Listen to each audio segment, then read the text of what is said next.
Sí, como se ha señalado, la preocupación principal del trabajo que vamos a presentar consiste en poder examinar algunas de las transformaciones del capitalismo colombiano durante las últimas décadas. Particularmente, pues lo que queremos mostrar son los cambios que a nuestro juicio se han venido registrando y la manera como se ha venido encauzando la formación socioeconómica en nuestro país. Tenemos un referente teórico sobre el cual pues queremos hacer nuestra presentación y sobre el que tampoco haremos mayores elaboraciones o presentaciones por razones de tiempo, pero particularmente pues desde luego nos movemos dentro de el análisis, dentro de la tradición pues del análisis marxista, de la teoría marxista de la acumulación, y más recientemente dentro de las elaboraciones, dentro de las contribuciones sobre todo de David Harvey, que llaman la atención sobre la necesidad de considerar,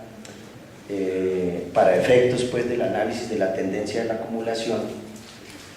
las interrelaciones entre lo que él denomina la lógica capitalista y la lógica territorial. Y en ese aspecto, digamos, el signo principal que nosotros queremos pues acá presentar, que nos sirve pues como de soporte teórico si se quiere, es que durante las décadas pasadas pues hemos asistido a un proceso en el que se ha interrelacionado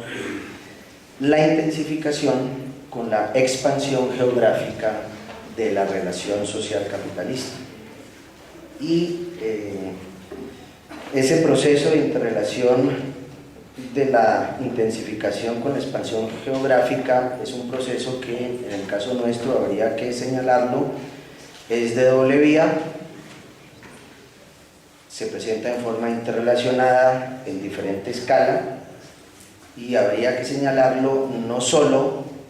responde a una exterioridad, es decir, no estamos hablando exclusivamente de la dinámica mundial de la acumulación de capital, sino que responde también a las fuerzas y a las dinámicas internas que resultan pues o que se expresan en ese proceso en nuestro país. Nosotros pues vamos, en la presentación que vamos a hacer, particularmente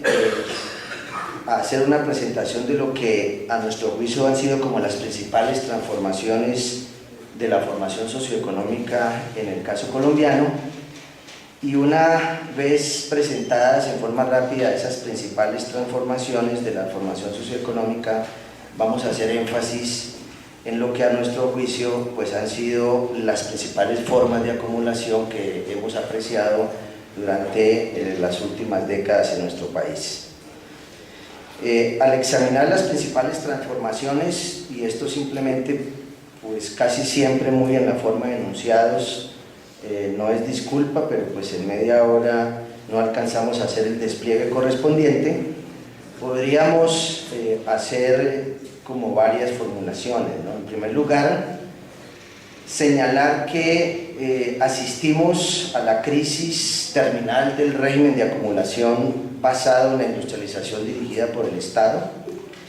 Se inició la transición y posteriormente se asistió a la consolidación del régimen de acumulación flexible y de financiarización. Es como un primer rasgo que nosotros quisiéramos señalar, o una primera transformación ocurrida, y diríamos que ese nuevo régimen pues, que ha surgido, que ha venido surgiendo,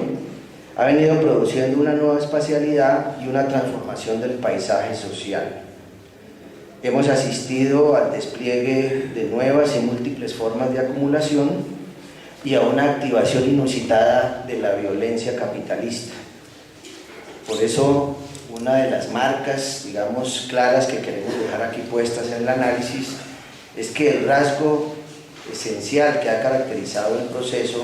ha sido el rasgo de la acumulación por desposesión. También siguiendo a Harvey, y teniendo en todo caso como referencia el análisis marxista de la acumulación originaria. En segundo lugar, diríamos, se han acentuado las formas depredadoras de la reproducción capitalista, afectando en forma creciente las condiciones generales socioambientales de la reproducción de la formación socioeconómica. Lo que hemos apreciado, lo que venimos apreciando en forma creciente es la consolidación de una relación destructiva con la naturaleza, que particularmente pues, se ha venido acentuando durante el último periodo, considerando pues, todas las proyecciones de la acumulación en materia pues, de minería, hidrocarburos, agrocombustibles, megaproyectos infraestructurales y en general en lo que uno podría decir es el alistamiento del territorio nacional pues, para ese propósito. En tercer lugar, señalaríamos que asistimos a la crisis del régimen político de democracia restringida del Frente Nacional y a una reconducción del proyecto hegemónico con base en el diseño institucional de un régimen de democracia participativa, que es lo que emana de la Constitución del 91. Ese régimen de democracia participativa, no hay tiempo de nuevo, pero es un régimen que en el último periodo se ha venido consolidando en la forma de un régimen autoritario, un estado policivo, expresivo además de una militarización generalizada e incremental del proyecto hegemónico. Todo ello, habría que decirlo, se ha acompañado de la entronización de configuraciones criminales y mafiosas en la estructuración del régimen político. Entonces, digamos, es un régimen político, insisto, autoritario, en la forma de un estado policivo, con una fuerte tendencia a la militarización de la vida social en general y que se acompaña además de la estructuración de configuraciones criminales y mafiosas. En cuarto lugar, hemos asistido al desarrollo de nuevas formas de inserción de la formación socioeconómica en el capitalismo transnacional que acentúan la relación de dependencia económica, política, militar y sociocultural, de esa dependencia histórica pues, que hemos señalado, y la expresión extrema de eso, planteándolo como en dos niveles de análisis. Por un lado sería el hecho de que hemos asistido a la constitución de todo un régimen jurídico económico que bien puede definirse como el orden de los derechos del capital transnacional, por una parte, y por el otro lado, pues también se expresa muy claramente en la disposición del territorio nacional para la estrategia de control, injerencia y eventual intervención incluso militar directa de Estados Unidos pues, en América Latina, en una trayectoria que no solo hay que explicarla pues con las bases militares, sino que tiene referentes anteriores, digamos, con el Plan Colombia, en fin. No es necesario que exista formalmente un tratado para que haya intervención militar en nuestro escenario. En quinto lugar, diríamos, se ha asistido a la imposición de una lógica sociocultural basada en valores genuinamente capitalistas que se han incorporado en las prácticas cotidianas y en las subjetividades. Egoísmo, competencia, productivismo, meritocracia han devenido en principios éticos de esta nueva fase que se unen a las prácticas históricas de clientelismo y corrupción y en las nuevas generadas por la cultura del narcotráfico. Y ello además se acompaña de la consolidación de una suerte de fascismo social que entre otras cosas pues es expresivo justamente también de esa militarización generalizada de la estrategia política, económica y sociocultural en curso. En sexto lugar, habría que decir, se ha producido un cambio en el balance de poder de clase. El bloque dominante ha sufrido modificaciones en su conformación y en su correlación interna de fuerzas. Ha logrado consolidar y avanzar su proyecto político, económico y sociocultural, conjugando el ejercicio de la democracia procedimental y de la legalidad burguesa con el consentimiento y la promoción del paraestado, de la parainstitucionalidad y de la violencia paramilitar. El producto histórico de esa conjugación ha sido la desestructuración de la clase obrera, del movimiento social y popular, así como de sus diversas expresiones organizativas, políticas y sociales. Pero pese a ello, habría que decirlo, pese a que se ha logrado una relativa cohesión en el bloque de poder, la posibilidad de un proyecto hegemónico y de dominación de largo plazo no parece suficientemente estable. Sus flancos débiles se encuentran en la persistencia del conflicto social y armado, en los reiterados y valientes esfuerzos de reconstrucción de resistencia y alternativa, y en la fragilidad implícita de un proyecto que combina el discurso democrático con la ilegalidad y el crimen. En sexto lugar, diríamos nosotros, durante este periodo hemos asistido a un cambio en la naturaleza del conflicto social y armado.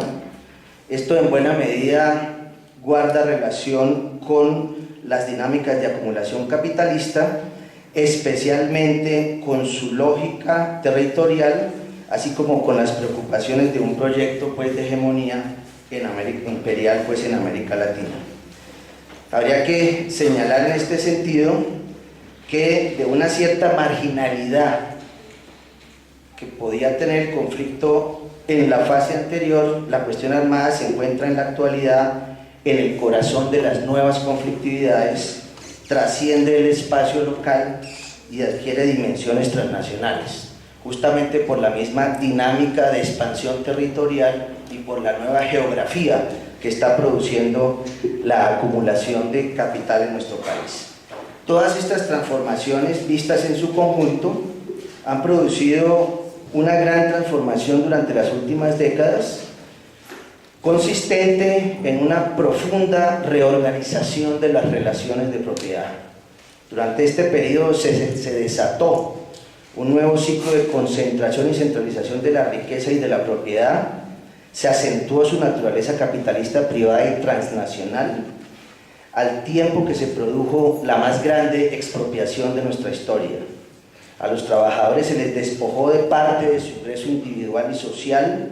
a los campesinos, a los indígenas y a los negros se les despojó de la tierra y del territorio, y a la sociedad en su conjunto de bienes públicos y comunales. El capitalismo se ha exhibido en forma descarnada y violenta, tal y como es, chorreando sangre, depredador y profundamente inhumano. En suma, esto lo podríamos sintetizar, como ya lo señalábamos, en una tendencia a la acumulación por desposesión. Seguidamente queremos presentar, en los 15 minutos que me restan, algunas formas de acumulación que a nuestro juicio pues, caracterizarían este proceso o este periodo que estamos pretendiendo analizar, que fundamentalmente se sitúa desde fines de los 70 hacia acá. Diríamos, el proceso de acumulación en el marco del proceso de neoliberalización se ha desenvuelto durante los últimos decenios a través de diversas vías y de variadas formas. En primer lugar, en la expropiación de parte del ingreso de los trabajadores en detrimento de la capacidad de consumo de la sociedad y a favor de los fondos de acumulación, mediante la flexibilización laboral y la precarización, la tendencia a la precarización generalizada del trabajo. En segundo lugar, en la tendencia al sometimiento de toda relación social del Estado mismo a un proceso de financiarización incremental, en el que la lógica especulativa, atada a la incesante búsqueda de mayores rentabilidades, activa nuevos dispositivos de riesgo e incertidumbre para la reproducción. En tercer lugar, en el surgimiento y desarrollo de formas ilegales de acumulación, particularmente a través de la economía de la cocaína, produciendo un nuevo tipo de excedentes que demandan ser incorporados en los circuitos legales de la acumulación y generan de esa forma lo que podría definirse como zonas grises de la acumulación. En cuarto lugar, el despliegue de una nueva geografía regional de la acumulación, tendiente a la explotación de recursos naturales y energéticos y a la creación de plataformas para la exportación, todas las llamadas zonas especiales de comercio exterior,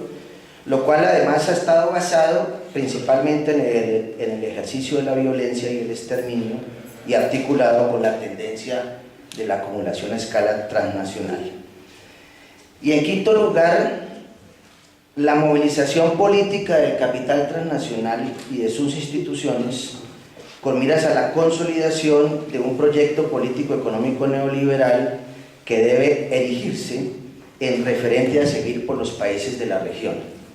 Es lo que nosotros hemos llamado la producción de una suerte de país emblemático, tal y como en otros momentos históricos se produjo, por ejemplo, a Chile, o tal y como en otros momentos históricos se produjo a Corea del Sur.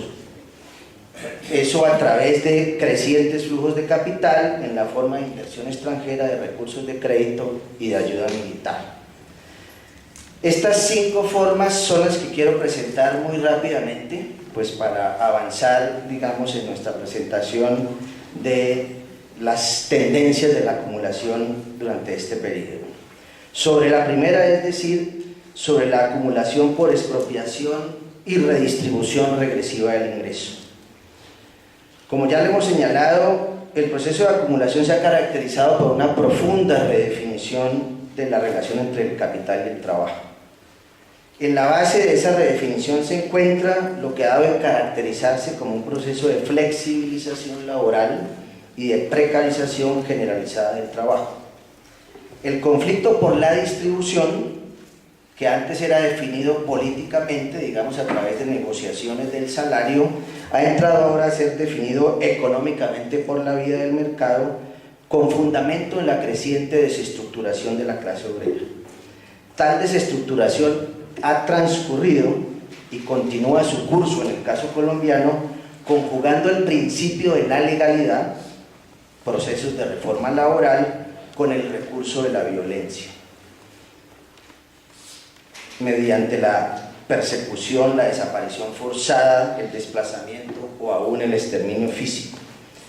La consecuencia fáctica de ello ha sido, por una parte, el debilitamiento del poder de clase de los desposeídos y explotados, el deterioro sensible, cuando no la liquidación de su capacidad política, organizativa y de resistencia, al tiempo que se ha fortalecido y recompuesto, adquiriendo nuevas dimensiones, el poder de las clases dominantes. Y por otro lado, pues habría que decir, se ha expresado igualmente en la redistribución regresiva del ingreso en detrimento de los fondos de consumo a favor de los fondos de acumulación. Eso se expresa en la reducción sensible de la participación del salario dentro del total del ingreso generado por una parte, e incluso en el incremento del coeficiente de concentración del ingreso, que está situado por el orden del punto 58.59, uno de los más altos, habría que decir, de América Latina y del mundo. La ofensiva del capital, alentada por las políticas de re-regulación neoliberal, se ha sustentado en un proceso de doble expropiación, tanto del ingreso individual, es decir, todo el tema que tiene que ver con el ingreso individual, pero considerado socialmente, es decir, se ha visto castigado por las condiciones de contratación, el debilitamiento de los sindicatos, el aumento del riesgo y la incertidumbre en el mercado de trabajo, la presión hacia la informalización, la falacia del autoempleo, el creciente desempleo y subempleo, en suma, el deterioro de las condiciones generales de financiación de la reproducción de la fuerza de trabajo y su familia. Y a ello se agrega la imposición de un concepto de tributación que incentiva a los ricos y presiona por ingresos compensatorios extraídos de sectores medios y pobres de la población. Pero no solamente es la expropiación del ingreso individual, sino la expropiación también del ingreso social. Ese también ha sido objeto de expropiación, y aquí pues tendríamos que mencionar todo lo relacionado con la redefinición de políticas sociales, sin que esto represente, hay que reiterarlo, una nostalgia por instituciones del bienestar no consolidadas que nunca tuvimos, ¿no es cierto? Pero en todo caso había habido una expropiación de ingreso social en la forma pues de ingreso educativo, en salud, pensiones, provisión de vivienda, acceso a cultura, etcétera, etcétera.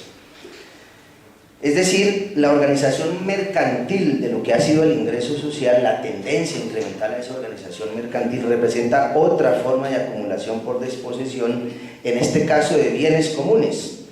históricamente constituidos merced a la movilización social, a la lucha popular. Tal desposesión pretende ser compensada parcialmente con la atención selectiva y condicionada de las víctimas del mercado a través de políticas de asistencia en la forma de una variada gama de subsidios a la demanda. Y a estas formas de expropiación pues se adicionan otras, particularmente las que guardan relación con los procesos de privatización, etcétera, en fin. Y tal vez la forma más jurídica, más generalizada hoy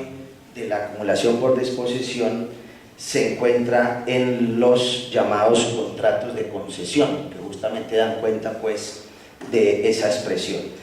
Una segunda tendencia, decíamos, es la tendencia de acumulación basada en procesos de financiarización, y aquí la noción de financiarización, sobre la cual no me quiero detener mucho, porque de alguna manera sé que el profesor Daniel, supongo, también por los acuerdos previos que hicimos de cómo íbamos a presentar hoy el panel, de todas maneras sí quisiera como señalar dos cosas. No es simplemente una tendencia digamos una tendencia creciente a la autonomización del capital dinero y a la ampliación del potencial especulativo del capitalismo, sino que pareciera ser que la financiarización es significativa de un proceso más complejo que por una parte da cuenta del sometimiento creciente del conjunto de la actividad económica y social, así como el Estado mismo, la lógica del capital financiero, y por la otra al mismo tiempo es expresiva de la tendencia a la superación de la separación entre la forma de la propiedad privada capitalista y la función del capital. La forma del capital que está emergiendo de la financiarización supera un entendimiento del capital financiero en términos de la fusión del capital bancario con el capital industrial y propone una nueva forma del capital que condensa en ella sola la función productiva, la función comercial y la función crediticia, eliminando márgenes de intermediación y de distribución de la ganancia entre los capitalistas y poniendo a tributar a la sociedad en su conjunto a través del interés que pagan los créditos de consumo o de vivienda, pero también de la deuda pública. Y en este caso habría que decir, cada vez es más frecuente el caso de empresas de producción que cumplen funciones de comercio y de crédito, o de empresas de comercio que cumplen funciones de producción y de crédito, o de empresas de crédito que cumplen funciones de producción y de comercio. La pretensión de la anulación de las etapas del proceso de producción-reproducción con miras a incrementar la velocidad de rotación del capital y así incrementar la tasa de ganancia es evidente en las formas actuales de organización empresarial. Hasta las empresas de servicios públicos domiciliarios, por ejemplo en nuestro país, cumplen hoy funciones de producción, de comercialización y de crédito de bienes de consumo. Se puede comprar un portátil o un televisor, una nevera, etcétera. Bueno. Y ya les decía, particularmente, pues aquí está todo el tema de la deuda pública, pero sobre eso me voy a ahorrar el tiempo porque ya me estoy acercando casi que al final, pero la idea central que quiero plantear es esa, y obviamente en el eje de la tendencia y la financiarización, pues está la creciente bancarización de la sociedad por una parte, pero por otra parte también la incorporación de la deuda pública en términos de una fuente fundamental clave de la acumulación hoy. Una tercera forma, decíamos, es la que guarda relación con todo el proceso de la llamada acumulación ilegal, el surgimiento de las zonas grises de la acumulación. Y aquí pues fundamentalmente lo que tenemos que decir, eso no es un secreto en el caso nuestro, ¿no es cierto?,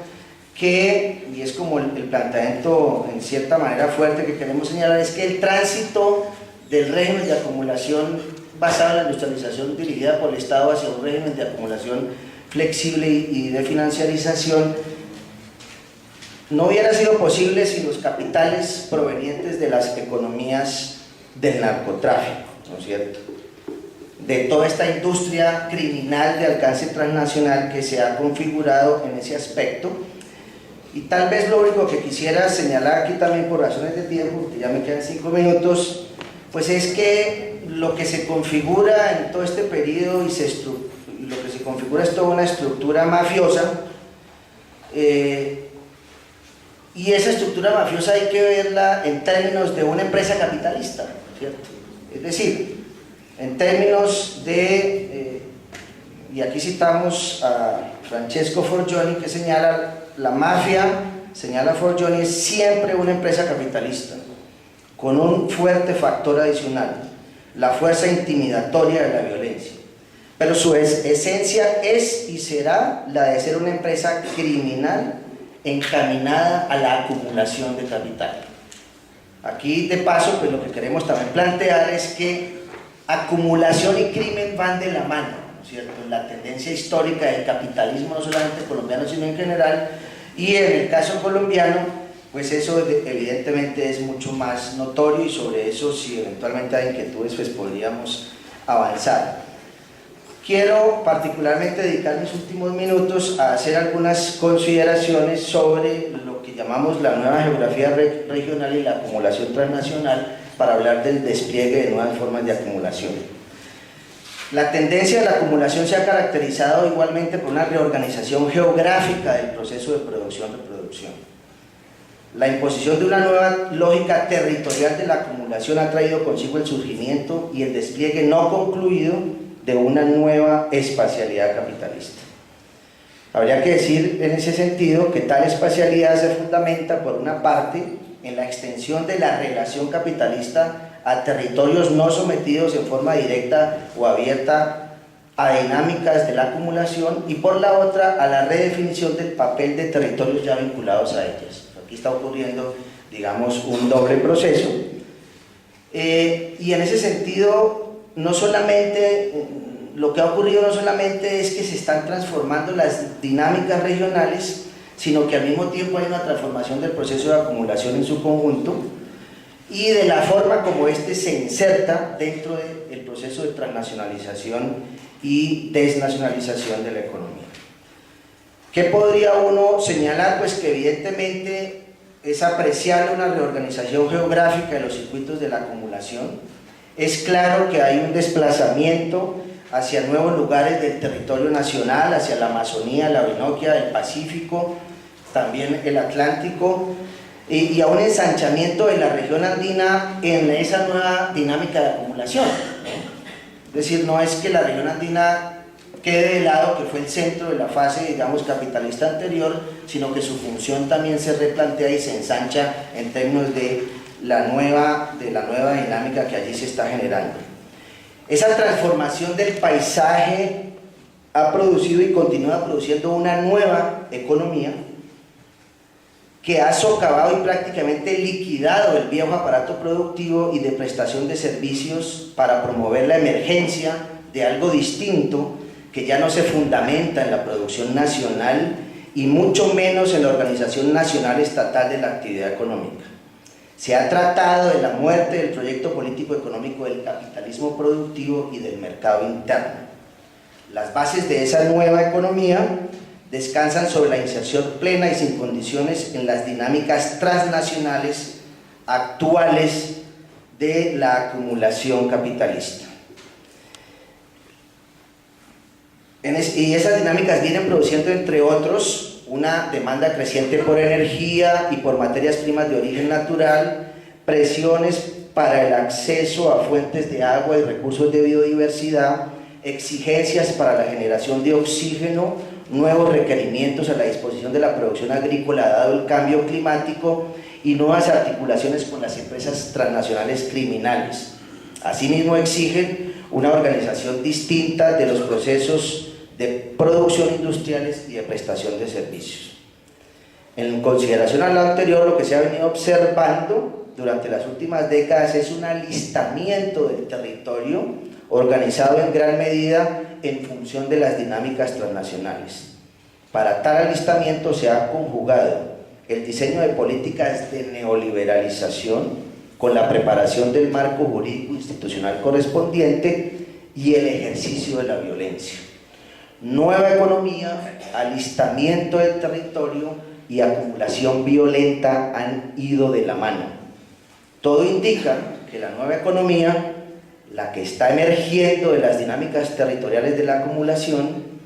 posee en lo esencial los rasgos de una economía en clave, es decir, de una economía cuya disposición responde más a la nueva organización del capitalismo transnacional que a su articulación de acuerdo con la lógica de la reproducción nacional. 6 son los pilares de esa nueva economía en el caso colombiano: hidrocarburos, recursos minerales, agrocombustibles, fuentes de agua y recursos de biodiversidad, producción de cocaína y plataformas para la exportación de bienes y servicios. En el caso de las fuentes de agua y los recursos de biodiversidad, aún están por desatarse con toda la fuerza las dinámicas de acumulación.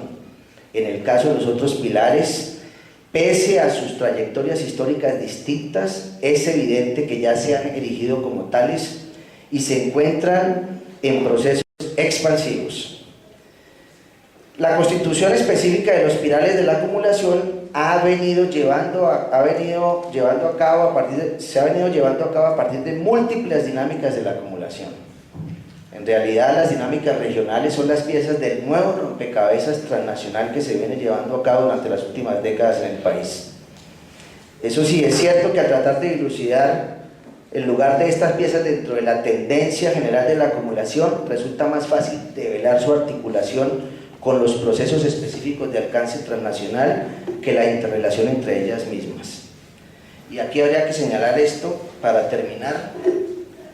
En el corazón de la acumulación regional se ha encontrado la lucha por la tierra. Su fundamento ha sido una redefinición sustancial de las relaciones de propiedad en el campo, basado en la expropiación y el desplazamiento forzado de millones de campesinos, de comunidades negras y de pueblos y comunidades indígenas. Tal expropiación ha desnudado cuando menos la candidez de posturas intelectuales y políticas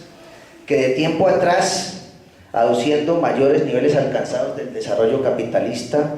desdecían de la cuestión agraria y de la existencia de movimientos asociados con ella. Evidentemente, las dinámicas de acumulación transnacional, al tiempo que han redefinido la cuestión agraria, han puesto la tierra y el territorio en un lugar central. La nueva geografía del capital,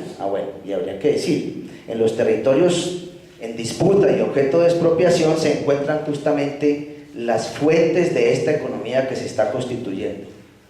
Ello explica también en gran medida el papel del paramilitarismo en la historia reciente colombiana y en general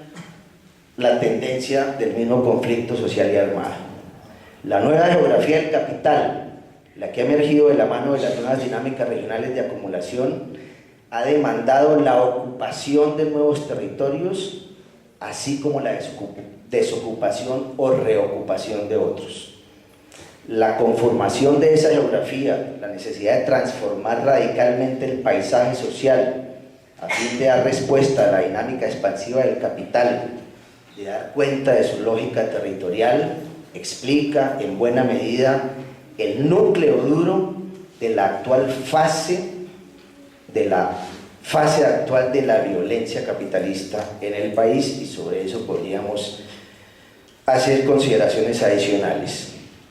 Pero simplemente uno podría decir, en la producción y en la activación de una maquinaria del terror, de la muerte y del exterminio físico y moral, es decir, en el aniquilamiento, es decir, en el disciplinamiento y el control social basado en la violencia, se encuentra una de las claves del cambio en el balance de poder de clase y de la tendencia de la acumulación en Colombia.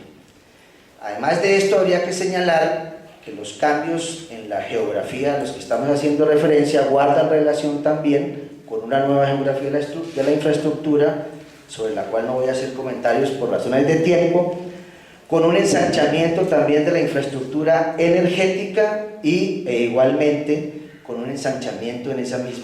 una misma disposición de la infraestructura en el sector de las telecomunicaciones. Y por último, decíamos, hemos asistido igualmente para efectos de la consolidación de estas nuevas formas de acumulación